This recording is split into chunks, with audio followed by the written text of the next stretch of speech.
Warhammer 40,000 is set in a very grim, dark future setting in the 41st millennium. Basically, mankind is surrounded by this immense alien horde that's bent on its utter destruction.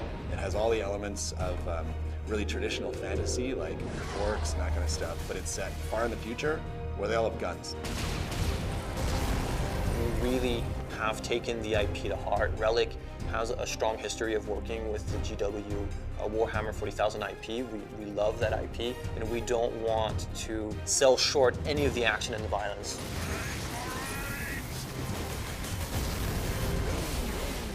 In our game, you're sent down to one small planet that's an industrialized world designed to manufacture weapons of war. The orcs are there to get their hands on the warlord-class Titan. Titans are gargantuan beasts of metal, bristling with weapons that could level whole cities. And if the orcs can get their hands on these weapons, they could ravage countless worlds, and they would be a true threat to the Imperium.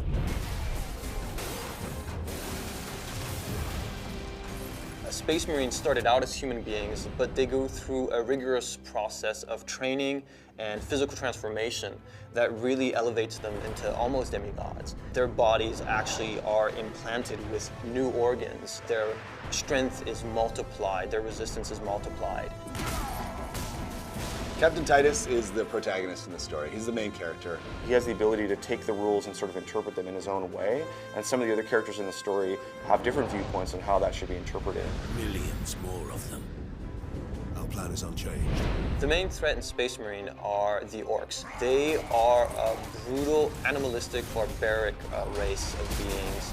Orcs is just one of the many races found in the fiction, and it's the one that we felt best complemented the Space Marines. Space Marines are very serious, very controlled. The orcs are sort of messy, vicious, violent, so it adds a nice contrast. We have some which are like shamans. They have magical powers. We also have Gretchen. They're these little tiny minions. We also have the Knob. He matches the Space Marine in size and bulk. In fact, he's even bigger. In Space Marine, there are other shadowy forces that are sort of lurking in the background, and Titus and the player will have to confront those if they are able to save the Forge world. Space Marine has such an interesting, compelling setting. It goes all the way from the aesthetic, the architecture with this sort of futuristic Gothic feeling, the epic scale of everything. Everything is immense, everything is larger than life. There's a sort of a beauty in the world, there's also so much darkness and death and destruction, and those contrasts create such an interesting sort of canvas for us to paint on. It's just a tremendous sci-fi fantasy universe. It's not just a simple story about an orc invasion in the Forge world. There's much more depth going on. There's lots of twists and turns in the story. There's betrayals. The action is amazingly intense. Really, anybody who likes science fiction, likes any kind of blockbuster entertainment is going to love Space Marine.